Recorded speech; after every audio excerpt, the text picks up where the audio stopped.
Muy buenas tardes. Gracias por estar una vez más con nosotros en esta su programación en español del Canal 17. Les saluda Pedro Corso, periodista de Radio Martí. Hoy tenemos un viejo amigo de esta casa, un periodista que, se pudiera decir, fue de los pioneros del periodismo cubano-americano, o sea, de esos cubanos que rompieron brecha en Estados Unidos en el sistema de la información de este país, el más rico, novedoso en términos de improvisación y también creativo, un periodismo muy creativo, y me refiero a Guillermo Martínez, una vasta experiencia en este mundo de la información y también del análisis, como toda persona bien informada. Guillermo, gracias por estar acá. Muchas gracias, Pedro, por todo lo que has dicho. Diría que es mentira, pero no. No, pero es que vamos a quedar mal entonces los dos. Sí, absolutamente. Quédate con todas esas cosas que he dicho. No, hay una cosa interesante. Yo fui el primer latino en graduarme de periodismo de la Universidad de la Florida. Y no tiene no por más inteligente ni por nada. ¿No fue la casualidad? No, en aquella época todo el mundo, el periodismo aquí se estudiaba en inglés. Y como yo había ido a una escuela americana en Cuba, yo tenía el inglés para poder hacer periodismo. Por eso, no por más nada, sino por saber inglés, pude ser el primer cubano. Y sin desviarnos del programa, sí, que el objetivo del programa es otro, pero para beneficio de nuestros televidentes. ¿Cómo fueron esas experiencias de un cubano que decidió por el exilio y que empezó a trabajar en la información en Estados Unidos? No fue fácil. Primero tuve unas ventajas enormes. Ventajas enormes porque trabajé para una cadena de noticias, la antigua United Press International. UPI.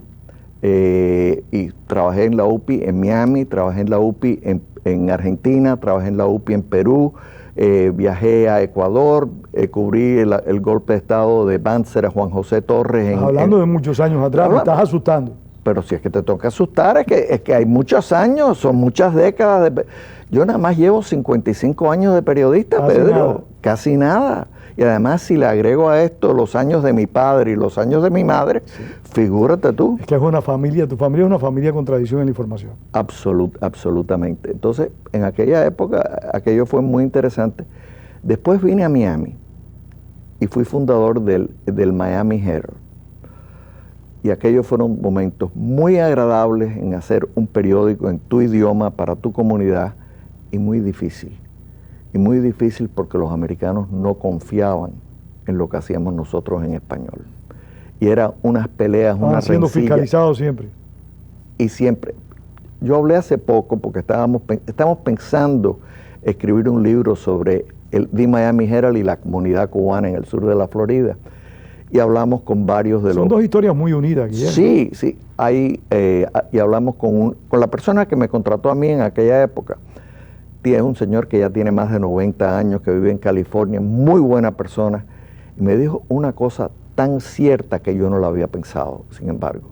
Dice, tú sabes lo que es publicar diariamente un periódico de 24 páginas en un idioma que tú no sabes leer y tú eres responsable de eso. Wow, dice. De verdad que es un señor reto. Era un señor reto. Y aparte es un periódico que respondía prácticamente a una comunidad en particular, una comunidad en un proceso crítico, como fueron los años 60, 70 y 80. Que había unas discrepancias enormes entre lo que veía el establecimiento y la realidad cubana. La política. En aquella época no había políticos cubanos. Manolo Rebozo no había llegado a ser comisionado en la ciudad de Miami. No había jueces, Margarita Esquirós no había sido nombrado jueza todavía. O sea, toda esa etapa, los primeros comisionados, los primeros políticos, los primeros representantes. Cuesta arriba, Guillermo. Sí, pero todo eso me tocó a mí cubrirlo como parte de esta comunidad. Hay que decir entonces, cuando se haga esa historia, la de la comunidad cubana y la del Nuevo Herald y la Miami Herald, hay que también hablar entonces de Guillermo Martínez. Cosa que nos honra, nos honra. No. Porque realmente el hecho de tener una persona que haya podido desarrollar un trabajo tan intenso y tan dedicado y que lo pueda contar, y ahora no te hablo como periodista, te hablo como investigador de la historia, es muy importante, poder recoger esos testimonios en vivo, en caliente, y podérselo presentar a los interesados es clave. Mira, te voy a hacer un cuento nada más. Un día me llaman a decirme que un grupo de cubanos se han reunido y han creado una organización llamada la Fundación Nacional Cubano-Americana. Jorge Mascanosa, etcétera, etcétera, todas las personas que todos conocemos. Yo escribí la historia, la llevo al periódico y les digo, señores, esta historia es importantísima porque es primera vez que hay un grupo de cubanos, de verdad, personas adineradas, personas bien... Con una óptica diferente.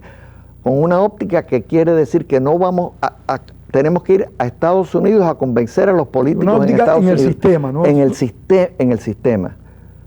Oye, no conseguí, me pusieron un titulito así, de 2 columnas chiquitico, abajo en la primera página. Dice, no entendían lo que después fue la historia de Jorge Mascanosa y la Fundación Cubano-Americana, que ha sido una de las organizaciones. Otro hito en la comunidad cubana en el exilio. Enorme. Guillermo, voy a hablar con nuestro productor y director para hacer esta historia algún día. Perfecto. Para hacerlo, pero tenemos que ir a la política, al tema en el cual tú eres tan experto como en esa historia que acabas de relatar. ¿Cómo ves los candidatos a la presidencia de Estados Unidos, tanto republicanos como demócratas? Empecemos por los demócratas. Yo creo que lo de demócratas ya está definido. Es Hillary Clinton, aunque hoy le sacaron una cosa, yo no sé si en broma o en serio, a finales de semana le sacaron algo que todavía no se sabía, que para lucir más joven estaba usando pelucas. Yo no sé si es cierto o no es cierto, pero lo cierto es que Hillary Clinton tiene más del 60%, más del 70% del voto demócrata, y el senador Bernie Sanders, socialista, independiente, que ha hecho una campaña muy seria, muy bien hecha, no le llega las chancletas a la señora Clinton. Así que la candidata demócrata, al menos de que ocurra algo inesperado con la investigación del FBI en el asunto de los correos electrónicos y en los otros asuntos. El asunto de Libia en particular. De Libia y los correos electrónicos. Ambas cosas están ligadas. Al menos que ocurra algo inesperado. Yo no creo que de eso va a salir nada grande en estos momentos. Hillary Clinton es la candidata del Partido Demócrata a la presidencia de los Estados Unidos. ¿Sus posibilidades cómo las ve de ser presidente de Estados Unidos? Depende de quién sea el candidato por el otro lado. Por una parte, los candidatos republicanos que son hordas, son números, ¿no? Me parece un poco exagerada esa afirmación. Sí, yo creo que todo el mundo, tan grandes son que hay que dividirlos a la hora de hacer debates, hay que hacer 2 debates. Uno entre los que no tienen menos puntuación y otro entre los que tienen más puntuación. Esto obliga a recordar las repúblicas europeas recién terminada la Segunda Guerra Mundial, que había decenas de partidos y decenas de candidatos a primeros ministros. Y lo que pasa es que los dos partidos, tanto el Partido Demócrata como el Partido Republicano, están dentro de sus filas divididos. Hay un ala más liberal en el Partido Demócrata, que es el ala de Bernie Sanders, y hay un ala más conservadora, que es el ala de los Clinton, precisamente. ¿Tú calificarías a los Clinton como conservadores? Yo creo que Bill Clinton fue un presidente sin duda, de pero centro. Estamos hablando de una Hillary Clinton que tiene que responder a esa corriente de izquierda dentro del partido que para algunos es bastante poderosa. Hay que ver hacia dónde van.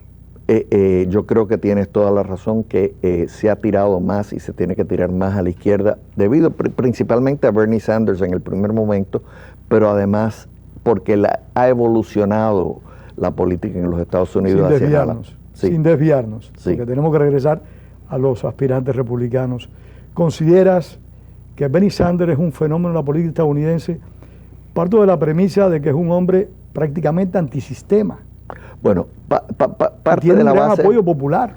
Parte de la siguiente base. Él es socialista. Por eso. Algo que se dice muy fácilmente en Europa y en Estados Unidos no se ve. Es independiente, o sea, no. Y entonces está aspirando a la nominación del Partido Demócrata, lo cual es un contrasentido en cierto sentido, porque como un socialista independiente está aspirando a la nominación para la presidencia por el Partido Demócrata. Es un poco extraño, pero esa es la política en Estados Unidos. ¿Ha cambiado, Guillermo? Ha cambiado, sí. Yo creo que la política en estos momentos, el voto de las minorías, el voto afroamericano, el voto hispano es mucho más importante. Y los demócratas, gracias a las fallas del Partido Republicano, controlan la gran parte, un porcentaje enorme, yo te diría superior al 90% del voto afroamericano y más del 75% del voto hispano. Se podría decir entonces que en alguna medida ese sector hispano y ese sector afroamericano interpreta o tiene simpatías hacia grupos más radicales, hacia proyectos más radicales. Estamos jugando con las palabras. Yo te diría que hacia ideas más liberales, no más radicales. Yo utilicé el término radical para no confundirnos con la política estadounidense, ¿no? Sí, porque realmente lo que está pasando aquí pasa allá del liberalismo. Exacto. Estamos viendo yo estoy viendo de nuevo protestas populares como las vi en los años 60 con motivo de la guerra de Vietnam. Y eso me preocupa mucho porque hay una división racial en Estados Unidos muy preocupante. ¿Cómo es eso posible si hemos elegido un presidente negro? Esa es la contradicción. Esa es la gran difícil contradicción. de entender esa propuesta. Pero lo que tienes es la policía. Mira, no se puede hablar mal de la policía porque la policía es la que mantiene el orden a nivel nacional. Pero cada vez que si un policía tiene un enfrentamiento con una persona blanca, no es noticia. Pero si un policía tiene un enfrentamiento con una persona afroamericana, es noticia. Entonces los periódicos le dan auge y aupan la cuestión, y entonces se forma una crisis, o sea, lo que vimos esta semana pasada en la Universidad de Missouri, que por cierto tiene una de las mejores escuelas de periodismo de los Estados Unidos. Y en esa universidad de repente un problema por cómo habían tratado a un afroamericano en la universidad, le costó el puesto al presidente y al presidente de la junta de directiva de la universidad. O sea, y tú dices, ¿cómo es posible? Y dice, bueno, una de las cosas que ocurrió, que es una cosa loca, el equipo de fútbol dijo que no iba a jugar si no renunciaban estos dos señores. Bueno, ¿y qué significaba eso? Bueno, eso significaba $1 millón. Si el equipo de fútbol no jugaba, la universidad perdía $1 millón. Entonces había que pensarlo. Y estamos viendo ese tipo de cosas que me preocupan. Es un chantaje también. Sí, y es preocupante. Eso demuestra la profunda crisis de valores que hay en el país. Enorme. Hay una crisis de valores enorme, pero también lo que hay es una mayor vigilancia sobre todo lo que está ocurriendo. Y la mayor vigilancia viene con Facebook, viene con Twitter, viene con el reo, con los telefonitos que te toman el video. La policía ahora tiene cámaras de video que toman todas las acciones. Yo considero que todo eso es muy bueno, y más para nosotros como periodistas porque facilita y promueve más la información. Pero también me llama la atención que es malo esa capacidad de información y de recibirla y distribuirla cuando está orientada única y exclusivamente a destacar los errores que se cometen con un sector de la población. Eso es discriminación a la inversa. Eso lo podemos decir, pero si tú le preguntas a un afroamericano, te dice algo diferente. Y si tú le preguntas a un hispano fuera de Miami, o sea, fíjate, Pedro, esto es muy importante. Los cubanos no entramos en estas divisiones. Y no entramos en estas divisiones porque hemos sido un grupo privilegiado. El grupo que ha venido de Cuba a los Estados Unidos es principalmente un grupo de personas muy bien educadas, muy bien preparadas. Hemos tenido muchos éxitos. Mira, los cubanos somos menos del 3% de la población hispana de los Estados Unidos y menos de la mitad del 1% de la población en general de los Estados Unidos. Y de los candidatos republicanos, de los que más oportunidades tienen, 2 de los 5 son cubanoamericanos. Es difícil de explicar. Por favor. Es difícil de explicar cómo es posible eso. Bueno, no es difícil de explicar. Es que la mayor parte de los... Pero hay preparación, perdóname, Guillermo, porque tú eres un provocador. Hay preparación en el buen sentido de la palabra. Hay preparación, pero es que tiene que haber también una aceptación de esas personas por parte del elector. Absolutamente. Y lo que tienes que ver es que cada uno de los cuales, y vamos a caer ya de fondo entre los candidatos republicanos. Y los candidatos republicanos hay 3 niveles, yo te diría, y después el resto. Primer nivel en estos momentos están los no políticos. Trump, que cualquier día se cae y se ahoga. ¿Considera que se puede caer? Yo creo que se debe caer. Bueno, no, una cosa es lo que se deba ocurrir y otra es lo que pueda pasar. Yo creo las dos cosas. Después está el señor Carson, que ha hecho una labor magistral, una persona, a veces dicen que exagera, pero oye, una persona que, educado con una madre que no tenía un hombre en la casa, en un barrio de gente pobre, que llegó a ser uno de los cirujanos pediátricos, neurocirujanos pediátricos mejores en los Estados Unidos. Es un presidente que viste.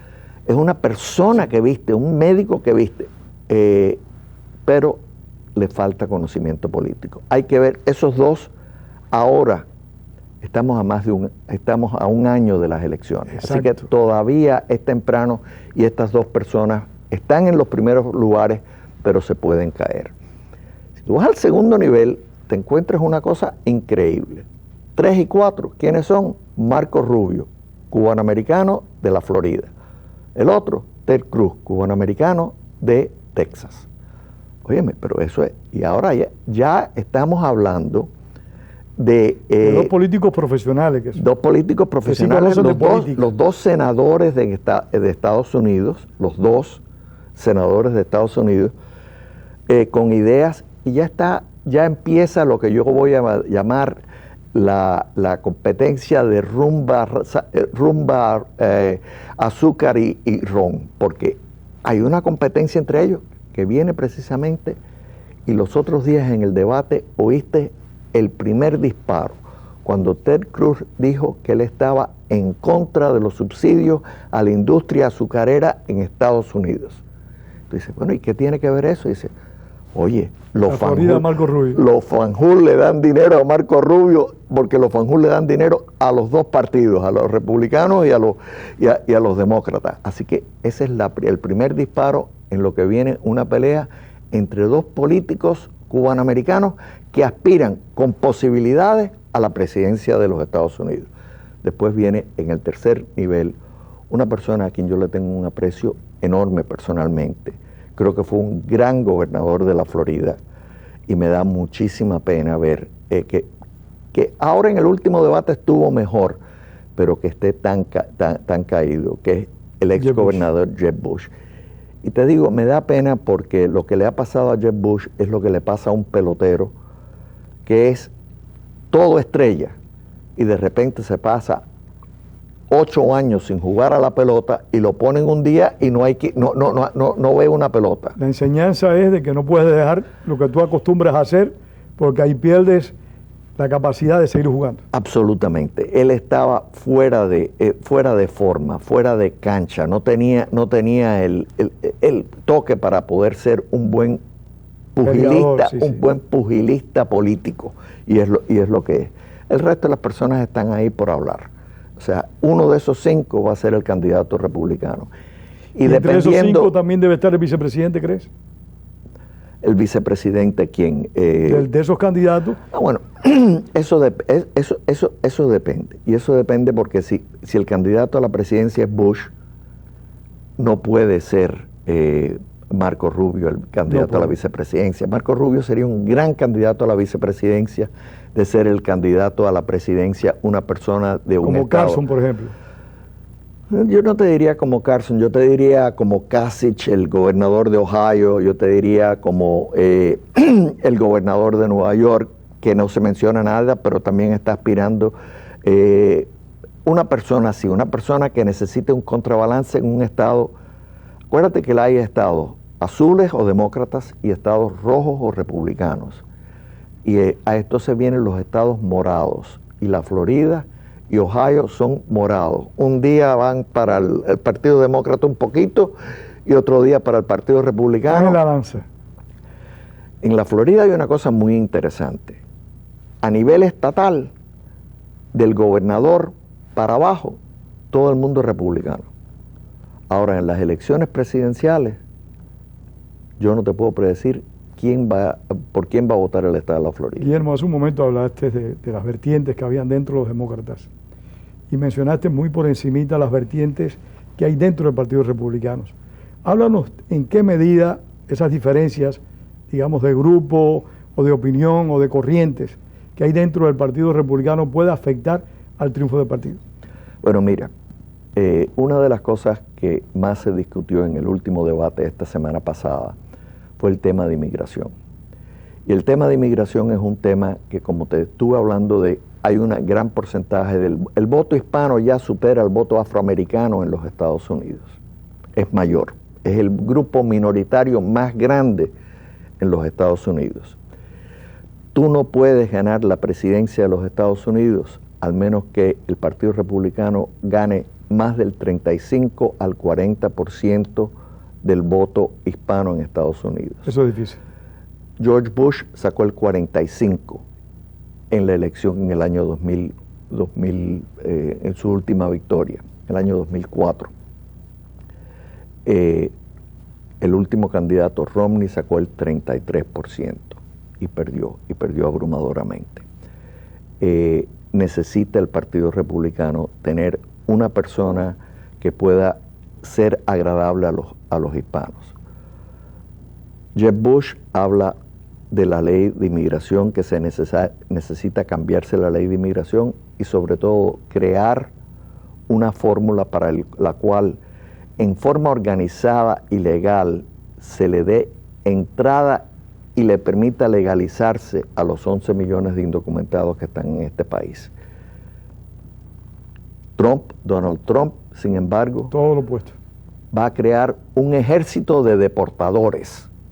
Lo dijo así el jueves de esta semana. O sea, una cosa... Eso te obliga a pensar en una sociedad militarizada. Y hacer una cerca enorme en toda la frontera. O sea, tú dices, bueno, y hay personas que te dicen que tienes razón. Y dice las barbaridades y por eso está en primer lugar en todas las encuestas hasta ahora. Pero si eso fuese así, yo te aseguro que el Partido Republicano pierde a sombrerazos las elecciones de noviembre del año 2016. El Partido Republicano, lo dijo Jeb Bush muy claramente y lo dijo John Kasich muy claramente, el gobernador de Ohio. Tienen que buscar una forma de permitir que los inmigrantes indocumentados en este país que trabajan... Mira, hay una cosa muy importante que la gente ignora en este país, Pedro. Este país, el promedio de edad de este país cada año va subiendo y va subiendo y va subiendo. Estamos envejeciendo como nación. Y al envejecer como nación nos encontramos que se va a acabar el dinero para el Seguro Social y se va a acabar el dinero para Medicare. ¿Por qué? Porque cuando pasaron el Seguro Social, tú te retirabas a los 60 años y vivías, o a los 65 años y vivías hasta los 66 o 67. Pero ahora yo tengo 74 años y yo pienso vivir 10, 15, 20 años más sin ningún problema. El Seguro Social, originalmente había 33 personas por cada persona que recibía el Seguro Social. 3. Yo. Entonces, ¿qué es lo que pasa? Se necesita a esa juventud de inmigrantes indocumentados que entren, que sean inscritos, que sean registrados, que paguen seguro, que paguen su seguro social. Pero no hay que buscar también un mecanismo que a esa juventud de inmigrantes indocumentados se preparen, interpreten, sueñen y piensen de que esta es su nación, de que esto es su país. Absolutamente. Absolutamente, pero eso lo logra. Y es tema de otro programa también. A mí lo que más me preocupa es a veces la falta de identidad con Estados Unidos, en que tú ves un gran número de inmigrantes. O sea, como que tienen este país como un puente para vivir mejor y no como un país por el cual hay que darle. Bien, tú puedes resolver todos esos problemas con una ley que les dé primero permiso de trabajo, y que digan, para que ustedes puedan seguir aquí indefinidamente, tienen que estudiar inglés, aprender lo que es cívica, una palabra que no se usa en este país mucho, pero nosotros sí se la usamos en español. Tienes que saber lo que es la cívica, la esencia de este país. Tus obligaciones con la nación. Tus obligaciones. Tú tienes derechos, pero también tienes deberes. Y hay que aprender los dos, y hay que darle esto a los dos, y los hispanos tienen que aprender esto. Pero si tú haces esto y creas un camino, una ley que sea lo suficientemente amplia para abarcar al mayor número de personas y lo suficientemente estricta para permitir que las personas que pasen sepan el idioma de este país, o sea, que aprendan inglés, que conozcan un poco de la historia de este país y que se adapten a las leyes de este país, que esto es un país de leyes, entonces sí puede hacerse. Pero es muy difícil que los republicanos diciendo, no, yo no quiero más hispanos, no dicen hispanos, indocumentados, o le dicen en inglés una palabra más fea, aliens, son extraterrestres, son personas de otro mundo, no son personas. Óyeme, por favor, son personas igual que tú y que yo. ¿Cuál sería el candidato, en tu perspectiva, eventual del Partido Republicano con más posibilidades de éxito que pudiera competir con la señora Clinton? Yo te diría que serían Jeb Bush, Marco Rubio o Ted Cruz. Cualquiera de esos tres. Y dependiendo un poco de la habilidad con que se manejen en la primaria demócrata. Marco Rubio y Ted Cruz van a tener una lucha a brazo partido para ver quién sale adelante en el partido. Y dicen equivocadamente que van a buscar el voto conservador del Partido Republicano. No, si van a buscar el voto conservador del Partido Republicano, ya lo ganó Ted Cruz. Absolutamente. Marco Rubio no entra en esa pelea. Pero yo creo que Marco Rubio tiene una facilidad de palabra. Oye, comunica muy bien, evidentemente. Yo no había visto a una persona con tanta facilidad de palabra. Olvídate de Obama. Yo te diría que tenemos que irnos atrás. Que por cierto, se nos acabó el tiempo y no hablamos de la presidencia de Barack Obama. Bueno, pues tenemos que hablar de la presidencia. Tenemos que hablar de eso en su momento. Bueno, si tú quieres, vengo aquí la semana que viene. La semana que viene no puede ser, tenemos que darle un espacio, pero sí lo vamos a hacer pronto. Igual que tenemos que hablar de esa historia tan interesante, esa labor de la información periodística tan detallada. Y la labor muy interesante, tú estabas hablando de Barack Obama, si el paralelo se repite con Marco Rubio. Cierto, un senador de poco tiempo en el Senado sale electo presidente, y de minorías. Y de minorías, y además sería el primer, estamos hablando del primer afroamericano, pudiéramos estar hablando del primer hispano, y pudiéramos estar hablando de la primera mujer, ya sea con Hillary Clinton o con Carly Fiorina. Qué cosa más interesante, estamos en un nuevo mundo. Es un mundo completamente diferente. Guillermo, muchísimas gracias. No, a ti, Pedro. Te agradezco profundamente que hayas estado esta tarde acá. Para mí esto ha sido un gran gusto. Gracias. Y a ustedes también las gracias. Les esperamos este domingo, el otro domingo y todos los domingos aquí en su canal 17. Y recuerden, como decía el apóstol José Martí, la palabra es para decir la verdad, no para encubrirla. Tengan todos muy buenas tardes.